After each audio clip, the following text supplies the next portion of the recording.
താങ്കൾക്കെതിരെ ഒരു കേസ് വരികയും അതിൽ അന്വേഷണത്തിന് ഉത്തരവിടുകയും ചെയ്തിട്ടുണ്ട് മജിസ്ട്രേറ്റ് കോടതി. അതാണ് ഞാൻ പറയുന്നത്, അന്വേഷണത്തിന് ഉത്തരവിട്ടു. എന്താ അന്വേഷണത്തിന് ഉത്തരവ്?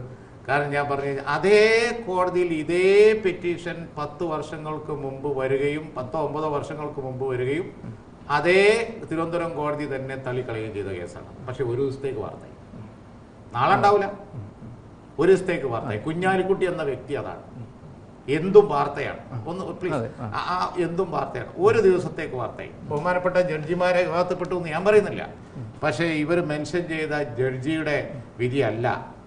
കേരള ഹൈക്കോടതിയിലെ ചീഫ് ജസ്റ്റിസിന്റെ ഒരു സുഭാഷൻ റെഡ്ഡി ആണെന്ന് എനിക്ക് പേരൊന്നും എനിക്ക് ഓർമ്മയില്ല, പക്ഷെ ഏതായാലും അദ്ദേഹത്തിന്റെ ഇതാണെന്ന് തോന്നുന്നു. ഒരു വിധി വളരെ പ്രസക്തമാണ് ഈ കേസ്. എന്നെ തൊടാൻ പാടില്ല എന്നാണ് വിധിച്ചിരിക്കുന്നത്. എന്നെ തൊടാൻ പാടില്ല. സുപ്രീം കോടതിന്റെ വേറെ ഉണ്ട്, അതൊക്കെ ഉണ്ട്, കേട്ടോളൂ. അത് ഞാൻ വായിക്കൽ വളരെ നിർബന്ധമാണ് പൊതുസമൂഹത്തിന് വേണ്ടി. എന്നെ അത് വായിക്കാൻ അനുവദിക്കണം. ഇതാ വിധിൻ്റെത്.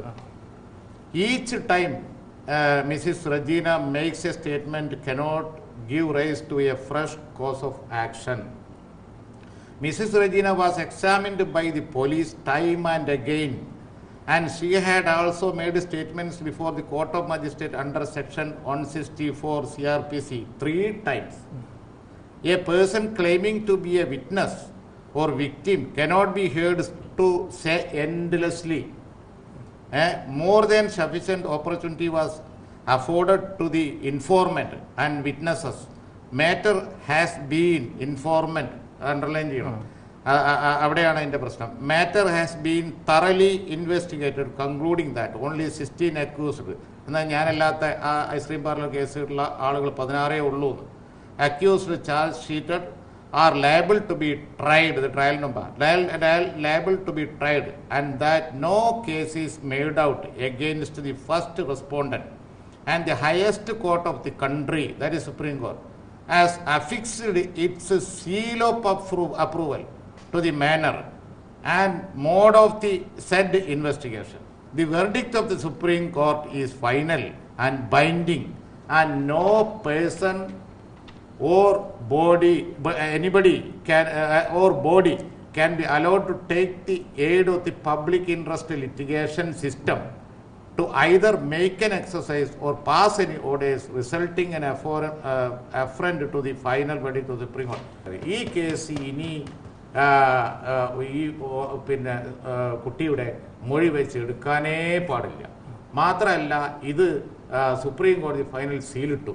മാത്രമല്ല, ഈ പബ്ലിക് ഇൻട്രസ്റ്റ് ലിറ്റിഗേഷൻ എന്ന ഏർപ്പാട് ഇത്തരം കാര്യങ്ങൾക്ക് ഉപയോഗിക്കാൻ പാടില്ല. എന്തുകൊണ്ട് ഇങ്ങനെയെല്ലാം കുഞ്ഞാലിക്കുട്ടിക്കെതിരെ? മോസ്റ്റ് പൊട്ടൻഷ്യൽ പേഴ്സൺ, അതാണ് എൻ്റെ പ്രോബ്ലം. ഇപ്പം എൻ്റെ കുഴപ്പം എന്താണെന്ന് വെച്ചാൽ, ലീഗ് ഇത്ര വലിയ ജയം ജയിച്ചു. ഞാൻ പിന്നെ പഠിച്ചവൻ തന്ന ഒരനുഗ്രഹം. ഞാൻ ശിഹാബ് തങ്ങൾ അദ്ദേഹം ഇന്നില്ല, ഞാൻ തങ്ങളോടൊക്കെ പറയലുണ്ട്. ഞാൻ എന്താണെന്ന് വെച്ച് കഴിഞ്ഞാൽ, ലീഗിൻ്റെ ഈ ഇന്നത്തെ ആ ഹയസ്റ്റ് പിന്നെ റിസൾട്ട് ഒക്കെ വന്നപ്പോൾ എന്നും ഞാൻ പണ്ട് തങ്ങളോട് പറഞ്ഞിരുന്ന കാര്യം പറഞ്ഞു, എന്തോ ഒരു അപകടം പ്രതീക്ഷിക്കും, നമ്മളൊരു അപകടം പ്രതീക്ഷിക്കും. ഞാൻ പറയാറുണ്ട് എല്ലാവരും, എൻ്റെ പ്രവർത്തകന്മാരോട് മുഴുവൻ എനിക്ക് പേടിയാണ്, ജയിച്ചാൽ പേടിയാണ്, എവിടുന്നെങ്കിലും അറ്റാക്ക് ഉണ്ടാവും. താങ്കൾ ഇക്കാര്യങ്ങളിലെല്ലാം കാണുന്നത് ഒരു ഗൂഢാലോചനയാണ്.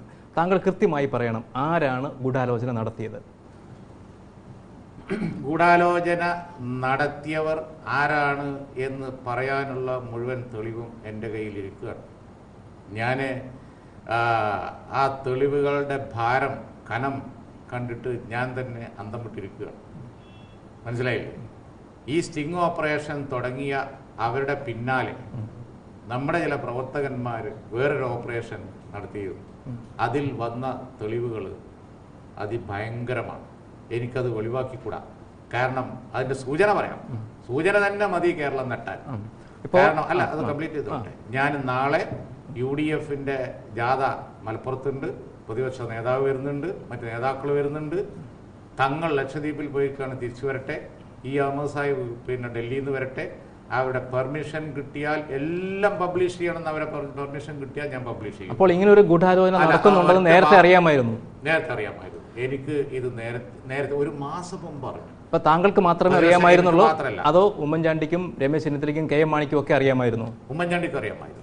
ഉമ്മൻചാണ്ടിക്ക് പോലീസ് ഇൻഫർമേഷൻ കിട്ടി, ഏതോ കോർണറിൽ നിന്ന് ഇൻഫർമേഷൻ കിട്ടി. ഉമ്മൻചാണ്ടിക്ക് അറിയാമായിരുന്നു. മറ്റു നേതാക്കന്മാരോട് ഞാൻ അതിനുശേഷം പറഞ്ഞിരുന്നു ഒരു ഓപ്പറേഷൻ ഇങ്ങനെ പോകുന്നുണ്ട്. അതിന്റെ ടൈമിംഗ് ഇതുകൂടി പറഞ്ഞു. അതിന്റെ ടൈമിംഗ് എന്ന് പറഞ്ഞാൽ ഉമ്മൻചാണ്ടിയുടെ ജാഥ തിരുവനന്തപുരത്ത് എത്തുമ്പോഴാണ് ഇത് ടെലികാസ്റ്റ് ചെയ്യാൻ പോകുന്നത്. പിന്നെ അസംബ്ലിയാണ്, അത് മോലാക്കാനാണ് പരിപാടി. പിന്നെ UDF നീരാൻ സമയം ഉണ്ടാവില്ല. അതിനുവേണ്ടി വളരെ വിവാദപരമായ കൃത്രിമവുമായ കുറെ സംഗതികൾ, ആളുകളെ ഇന്റർവ്യൂ ഒക്കെ ചെയ്ത് ഒരൊറ്റ അവതരണം. അപ്പോ ഇന്ത്യ വിഷൻ അവതരിപ്പിച്ചാലും ശരി, അത് പിന്നെ മറ്റു മീഡിയകൾക്ക് എടുക്കേണ്ടി വരും, അവർക്ക് ഒഴിവാക്കാൻ കഴിയില്ല. അതാണ് കഴിഞ്ഞ പ്രാവശ്യം ഉണ്ടായതാണ്. ആദ്യത്തെ എന്റെ രാജിക്ക് കാരണമായ സംഗതിയിലും ഉണ്ടായത് സൂത്രത്തിലായിരുന്നു. എനിക്കും മീഡിയ ബന്ധമൊക്കെ ഉണ്ടല്ലോ, ഞാൻ മീഡിയകളിൽ അന്വേഷിച്ചിരുന്നു. ഇതൊക്കെ ഇന്ത്യ വിഷനാണ് അന്നും ചെയ്തത്. ഇന്ത്യ വിഷൻ ചെയ്തു കഴിഞ്ഞാൽ മറ്റു മീഡിയ ചെയ്യും. അതെ, ഇതറിഞ്ഞുകൊണ്ട് ഒരു സമാന്തര സ്റ്റിംഗ് ഓപ്പറേഷൻ നിങ്ങൾ നടത്തി. സ്റ്റിംഗ് ഓപ്പറേഷൻ അല്ല, എന്റെ പ്രവർത്തനം, ഒരു അന്വേഷണം. ആ അന്വേഷണത്തിൽ കണ്ടത് എന്താണ്? ആരിലേക്കാണ് അതിന്റെ സൂചനകൾ നീളുന്നത്? 2 പാർട്ടികളിൽ മേധാവിത്വം പിടിച്ചെടുക്കാനുള്ള ഒരു ഓപ്പറേഷൻ ആയിരുന്നു. 2 പാർട്ടികൾ. പാർട്ടി ഏതാണെന്ന് ഞാൻ പറയില്ല, ആളുകളാരായിരുന്നു ഞാൻ പറയില്ല. UDF പാർട്ടികളാണോ LDF പാർട്ടികളാണോ? ഇപ്പൊ ഞാനതും പറയുന്നില്ല. വേണമെങ്കിൽ അത് ഞാൻ ശരിവെക്കാം.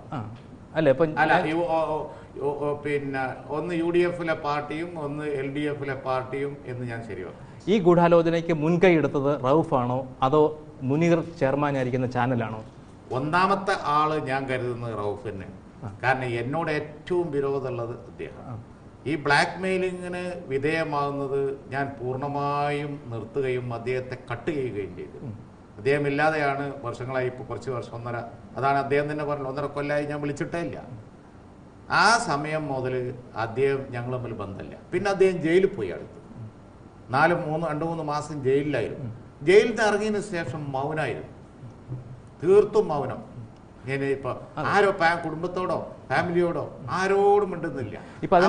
ആ സമയത്താണ് ഈ സ്റ്റിംഗ് ഓപ്പറേഷൻ പ്ലാൻ ചെയ്യുകയും ചില രാഷ്ട്രീയ പിന്നെ കോണ്ടാക്റ്റിലൂടെ ഞാൻ നേരത്തെ പറഞ്ഞ വലിയ കേന്ദ്രങ്ങളിലെത്തുകയും ആ വലിയ കേന്ദ്രങ്ങൾ അവിടെ ഇരുന്ന് അത് കോർഡിനേറ്റ് ചെയ്ത് അവരുടെ ആളുകളെ ഉപയോഗിച്ച് വേണ്ട ഹെൽപ്പൊക്കെ ചെയ്ത് കൊടുക്കുകയും അതിലാണ് ഇന്ത്യ വിഷൻ കൂടി പെട്ടത്. ഇന്ത്യ വിഷൻ നേരത്തെ എനിക്കെതിരായി ചെയ്തിട്ടുണ്ടല്ലോ. ഇന്ത്യ വിഷൻ എന്നും എനിക്കെതിരായി ഒരു റോൾ ഉണ്ട്. എന്താ എനിക്ക് മനസ്സിലായില്ല. അപ്പൊ ഇന്ത്യ വിഷൻ ഇതിന് പൂർണ്ണ സഹകരണം കൊടുത്തു, വേണ്ടതൊക്കെ ചെയ്തു, മുതൽ മുടക്കി, ഇതൊക്കെ ചെയ്തു. തവണ വേണ്ടി ഞാൻ വെച്ചു. അന്തം വിട്ടിരിക്കുകയാണ് അവർക്കറിയാം ടെലിഫോണൊക്കെ ടാപ്പ് ചെയ്യപ്പെട്ടിട്ടുണ്ട്, അവർക്കറിയാം സംഭാഷണങ്ങളൊക്കെ ടാപ്പ് ചെയ്യപ്പെട്ടിട്ടുണ്ട്. ഭയപ്പെട്ട് കഴിയാണ്.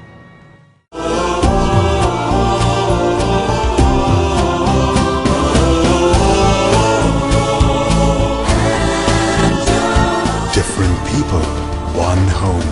ManoramaOnline.com, your home